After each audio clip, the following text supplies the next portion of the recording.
నమో వినాయక శ్రీమాత్రే నమః. జై సంతోషి మాత శ్రీ గురుభ్యో నమః. మన ఛానల్లోకి స్వాగతం అండి. వృషభ రాశి వారి యొక్క గృహంలో ఈ దేవతామూర్తి తిరుగుతోంది. ఈ దేవత యొక్క కటాక్షం అనేది వీరికి ఎన్నో రోజుల నుంచి మీ మీద, అదేవిధంగా మీ యొక్క ఇంటిల్లిపాది మీద కూడా ఉంది. కానీ మీరైతే అస్సలు ఆ దేవతను గుర్తించడమే లేదు ఇప్పటి వరకు కూడా. అదేవిధంగా వృషభ రాశి వ్యక్తులకి ఈ యొక్క జనవరి 28, 29వ తేదీల నుంచి కూడా 5 అతిపెద్ద గుడ్ న్యూస్లు మీరు వినబోతూ ఉన్నారు. ముఖ్యంగా మీ జీవితంలో ఇప్పటి వరకు మీరు ఏదైతే ఊహించినటువంటి సంఘటనలు ఉన్నాయో ఆ మార్పులనేవి ఇప్పుడు జరగబోతున్నాయి. కాబట్టి వెంటనే మీకు ఉన్న పనులు అన్నిటినీ కూడా పక్కన పెట్టి ఈ వీడియోని ఎక్కడా కూడా స్కిప్ చేయకుండా పూర్తిగా చూడండి. అప్పుడే మేము మీకు ఏం చెప్తున్నామో అనే విషయాలు తెలుస్తాయి. అంటే ఆ దేవత ఎవరు, ఆ దేవత మీ నుంచి ఏం కోరుతుంది, అదేవిధంగా మీరు వినాల్సినటువంటి 5 అతిపెద్ద గుడ్ న్యూస్లు ఏంటి, ఈ విషయాలు అన్నిటినీ కూడా ఇప్పుడు చాలా వివరంగా తెలుసుకుందాము. ఈ వీడియోలో చాలా డీటెయిల్స్ అయితే మీకు క్లియర్గా తెలుస్తాయి. ఇక కొత్తగా మీరు మన ఛానల్ను చూస్తే ఇప్పుడే మన ఛానల్ను సబ్స్క్రైబ్ చేసుకొని ఈ వీడియోకి లైక్ చేయండి. అలాగే జై శ్రీరామ్ అని కామెంట్ పెట్టండి. వివరాల్లోకి వస్తే 12 రాశులలోకెల్లా 2వ రాశి ఈ వృషభ రాశి. వృషభ రాశికి అధిపతి గ్రహాలలోకి శుక్రుడు. ఇక వివరాల్లోకి వస్తే గనుక వృషభ రాశి వాళ్లకు ఇంట్లో ఎప్పటి నుండో కూడా ఈ దేవత అనుగ్రహం అయితే ఉంది. కానీ మీరు మాత్రం ఆ దేవతను అస్సలు గుర్తించటమే లేదు. మీరు గనక ఒకవేళ ఇప్పుడు నేను చెప్పబోయే విషయాలను మీరు గమనించినట్లయితే గనుక మీకే అర్థం అవుతుంది. అయితే అవేంటంటే గత 3 సంవత్సరాల నుంచి కూడా మీ ఇంట్లో మీతో పాటు జరిగిన కొన్ని ప్రమాదాలు ఏవైతే ఉన్నాయో అవి మీకైతే దగ్గర దాకా వచ్చి త్రుటిలో తప్పిపోయి ఉంటాయి. దానికి గల కారణం ఎవరో కాదు, అది కేవలం ఆ దేవత యొక్క అనుగ్రహంతోనే మీకు ఈ కటాక్షం అనేది కలిగింది. ఎందుకంటే ఆ దేవత ఎల్లప్పుడూ కూడా మిమ్మల్ని కంటికి రెప్పలాగా కాపాడుతూ వస్తుంది. కాబట్టి మీరు ఎన్నోసార్లు కూడా చూసే ఉంటారు. కొన్ని పనులు మిమ్మల్ని కంప్లీట్గా ఇబ్బందుల్లోకి గురి చేసే సమయంలో మీకు త్రుటిలో తప్పించుకొని ఉంటారు. అదేవిధంగా కొన్నిసార్లు మీరు అనుకోకుండా జరిగే ప్రమాదాల నుంచి కూడా మీరు చిన్న చిన్న దెబ్బలతో బయటపడుతూ ఉంటారు. ఇక ఇవన్నీ కూడా ఏంటి అని అంటే ఆ దేవత ఎల్లప్పుడూ మిమ్మల్ని సంరక్షిస్తుంది అని అర్థం. అసలు ఆ దేవత మీ నుంచి అసలు ఏం కోరుకుంటోంది, అలాగే మీరు ఆ దేవతను అసలు ఏ విధంగా గుర్తించగలరు అని అంటే గనుక ఎప్పుడు కూడా ప్రతి ఒక్క మనిషికి తమ తమ వంశంలో కానీ తమ కుటుంబంలో కానీ ఒక కులదైవం అనేది ఉంటుంది. కానీ ఈ రోజుల్లో ఎవరికీ కూడా వారి యొక్క కులదైవం గురించి ఏ మాత్రాన కూడా ఐడియా అనేది ఉండడమే లేదు. ఇక ఎప్పుడైతే ఇంట్లో మన పెద్దవాళ్ళు మనకు కులదైవం గురించి, అలాగే మన ఊరిలో గురించి, అసలు ఎక్కడైతే మనం ఉండేవాళ్ళమో అక్కడ కులదైవానికి సంబంధించిన ఏదో ఒక గుడి కానీ మందిరం కానీ ఉండేది. కానీ ప్రస్తుతం ఈ రోజుల్లో ప్రతి ఒక్కరూ కూడా సిటీ లైఫ్లోనే బ్రతుకుతున్నారు. అలాగే వాళ్ళు ఏ మాత్రం కూడా ఇలాంటివన్నీ కూడా అస్సలు పట్టించుకోవడమే లేదు. అయితే మీరు మీ కులదైవాన్ని ఎప్పుడు కూడా భక్తితో ఆరాధించుకోవాలి. ఒకవేళ మీరు గనక మీ యొక్క కులదైవాన్ని కానీ మరిస్తే మాత్రం మీకు ఎన్నో రకాలైనటువంటి ప్రాబ్లమ్స్ అనేవి మీ జీవితంలో క్రియేట్ అవుతాయి. ఇక మనకు ఆ కారణం అనేది తెలియక మనం సతమతం అవుతూ ఉంటాము. ఎందుకు మనకే ఎప్పుడు ఈ విధంగా జరుగుతుంది అది మనం ఆలోచన పడుతూ ఉంటాం. అదేవిధంగా మీరు మీ ఇంట్లోని పెద్దవాళ్ళని ఒకసారి అడిగి తెలుసుకోండి మీ కులదైవం ఎవరు అని. ఆ కులదైవాన్ని మీకు కుదిరితే విగ్రహాన్ని కానీ లేదంటే ఫోటో కానీ తీసుకొని రండి. అలా కుదరదు అని అనుకుంటే మాత్రం ఖచ్చితంగా మీ కులదైవం పేరు ఏమిటి, మీ కులదైవం ఎవరు అనేది మీరు తెలుసుకొని మీరు ప్రతిరోజు కూడా ఆమెను స్మరించుకుంటూ ఉండండి. లేదంటే మీ కులదైవాన్ని మీరు పూజించకుండా ఆరాధించుకుంటూ ఆమెను నిత్యం మీరు పూజించుకోవాలి.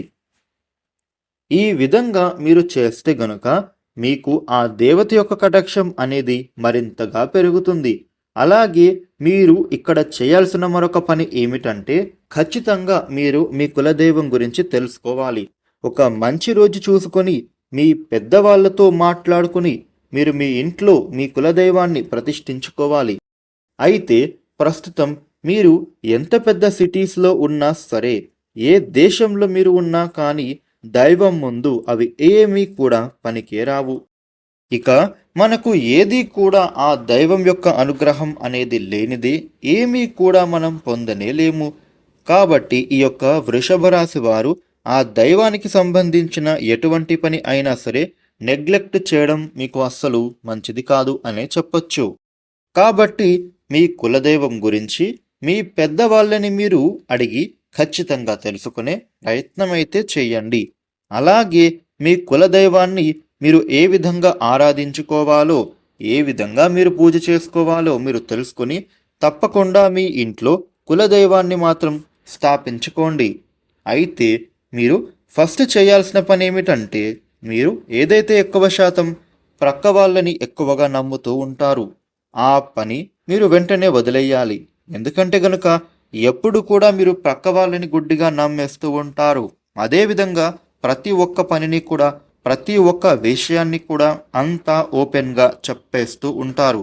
ఈ యొక్క వృషభ రాశి వారు తప్పకుండా మీరు ఎప్పుడూ కూడా ఎంతో శ్రమ పడుతూ ఉంటారు. అలాగే ఏ పనిని చేసినా కూడా ఎంతో శ్రద్ధగా చేస్తూ ఉంటారు. కానీ చివర్లో వచ్చేసరికి అదే విఫలమవుతుంది. దానికి అసలు కారణం తెలిస్తే మీరు షాక్ అవుతారు. అదేంటంటే మీరు ఓపెన్గా ఉండడం. కాబట్టి మీరెప్పుడు కూడా ఏ పని అయినా చేయాలి అని అనుకుంటే ఎవరికీ చెప్పొద్దు. మీ పనులను మీరు శ్రద్ధగా కష్టపడి పని చేయండి. అలాగే మీరు మీ మీద నమ్మకం పెట్టుకొని అలాగే ఆ దైవం పైన నమ్మకం ఉంచి మీ పనులను మీరు చేసుకోండి. ఆ పని అయిన తర్వాతనే అప్పుడు మీ ప్రక్క వారికి చెప్పండి. ఒకసారి మీరు ఇలా ట్రై చేసి చూస్తే మీకే అర్థం అవుతుంది. ఎటువంటి ఆటంకాలు అనేవి లేకుండా ఎంతో చక్కగా మీ పని అనేది పూర్తవుతుంది. వృషభ రాశి వారు ఎంతో ఖచ్చితంగా పని చేస్తారు. అలాగే ఎంతో టాలెంటెడ్గా ఉంటారు. మీకు పక్క నుంచి కానీ వేరే వాళ్ళ నుంచి కానీ ఎలాంటి సపోర్ట్ అనేదే దొరకదు. ఒకవేళ మీకు కానీ కొంచెం సపోర్ట్ దొరికితే మాత్రం మీరు ఆ అవకాశాన్ని అందుకుంటారు. ఇక మీకు సపోర్ట్ లేకపోవడం వలన మీరు ఎక్కువగా మీలో మీరే బాధపడుతూ ఉంటారు. అయితే ఇక మీదట మీరు బాధపడాల్సిన అవసరం ఏమీ లేదు. ఎందుకంటే ఈ సమయంలో మీ జాతకం ప్రకారం మీకు గ్రహాలు అన్నీ కూడా చాలా అనుకూలంగా మారబోతున్నాయి. మీరు పడిన కష్టానికి ఫలితం అనేది మీకు అతి త్వరలో దొరకబోతోంది. మీకు ఉండేటటువంటి మంచి గుణం వల్ల అలాగే మీరు చేసేవిన మంచి పనుల వలన మీకు ఫలితం అనేది రాబోతోంది. ఇక ఇక్కడి నుంచి కూడా మీ యొక్క కర్మ ఫలితాలు ఏవైతే ఉంటాయో ఎంతో మంచిగా మీరు చేశారో అవన్నీ కూడా మీకు తిరిగి రిటర్న్ గిఫ్ట్గా ఇచ్చేలాగా అద్భుతంగా మీకు అందుకోబోతున్నారని చెప్పొచ్చు. ఇక ముఖ్యంగా ఈ జనవరి 28, 29వ తేదీల తర్వాత రాబోతున్న అతిపెద్ద గుడ్ న్యూస్ల గురించి తెలిస్తే మీరు నిజంగా ఆశ్చర్యపోతారు. ఆ గుడ్ న్యూస్లు ఏంటో ఇప్పుడు మనం తెలుసుకుందాము.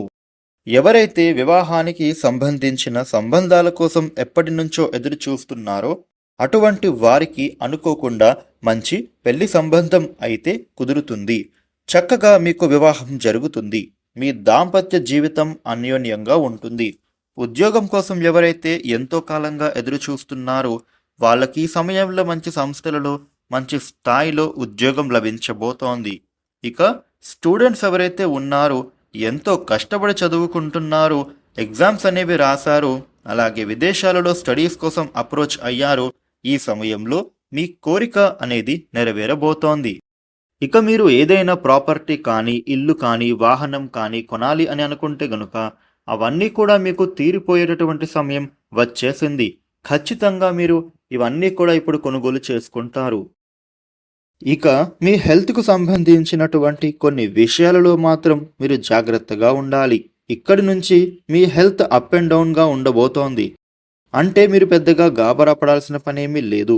పెద్ద పెద్ద అనారోగ్య సమస్యలు ఏమీ ఉండవు. ఎక్కువగా చికాకుగా ఉండేలాగా చేస్తుంటాయి. అప్పుడప్పుడు ఒత్తిడికి గురి అవుతూ ఉంటారు. చిన్న చిన్న అనారోగ్య సమస్యలనేవి బాధిస్తాయి. దగ్గు, జలుబు లాంటివి ఒకదాని తర్వాత మరొకటి వస్తుంటాయి. చాలా చిరాకుగా ఉంటుంది. అటువంటి సమస్యలు మిమ్మల్ని వేధిస్తాయి. కాబట్టి వృషభ రాశి వారు ఆహారం మీద చాలా శ్రద్ధ పెట్టాలి. రోజు మీరు వ్యాయామం, మెడిటేషన్ చేస్తూ ఉంటే గనుక మీ మీద ఎటువంటి హెల్త్ ప్రాబ్లం అనేది పడదు. ముఖ్యంగా హెవీగా జంక్ ఫుడ్స్ని, అలాగే ఆయిల్ ఫుడ్స్ని మీరు కంప్లీట్గా అవాయిడ్ చేయండి. మేము చెప్పిన విధంగా చేసుకుంటే సరిపోతుంది. హెల్త్ ఎంతో చక్కగా, మంచిగా, ఆరోగ్యంగా ఉంటుంది. వృషభ రాశి జాతకులు ఇక నుంచి మీరు దేనికి కూడా భయపడవద్దు. ఎందుకంటే ఇక్కడ నుంచి కూడా మీకు ప్రతి ఒక్కటి ఎంతో మంచిగా ఉండబోతోంది. మీరు చేయాల్సిన పనెల్లా కూడా కేవలం మీ కులదైవాన్ని పూజించుకోవడమే. మీ కులదైవాన్ని ప్రసన్నం చేసుకుంటే సరిపోతుంది. ప్రతిరోజు కులదైవానికి పూజ చేయండి. ధూపదీప నైవేద్యాలు సమర్పించండి. ఆ అమ్మవారిని, మీ కులదైవాన్ని ఆనందపరచండి. తద్వారా మీ యొక్క జీవితం ఇట్టే మారిపోతుంది. అదేవిధంగా మీకు వీలైనంతలో పేదవారికి దాన ధర్మాలు చేయండి. అన్నదానం, వస్త్రదానం లేదా ధనరూపేణ అనాథలకు మీకు చేతనైనంతలో సహాయం చేయండి. తద్వారా మీరు ఇంకా ఎక్కువగా పుణ్య ఫలితం ఖచ్చితంగా పొందుతారు. చూశారు కదా వృషభ రాశి జీవితంలో ఏ విధమైన ఫలితాలు ఉండబోతూ ఉన్నాయి అనేది. ఈ వీడియోని లైక్ చేయండి, షేర్ చేయండి. ఇలాగే మరిన్ని వీడియోలని మీరు తెలుసుకోవడానికి మన ఛానల్ను సబ్స్క్రైబ్ చేసుకోండి. అలాగే జై శ్రీరామ్ అని కామెంట్ పెట్టండి. ఈ వీడియోని లైక్ చేయండి, షేర్ చేయండి. Thank you for watching.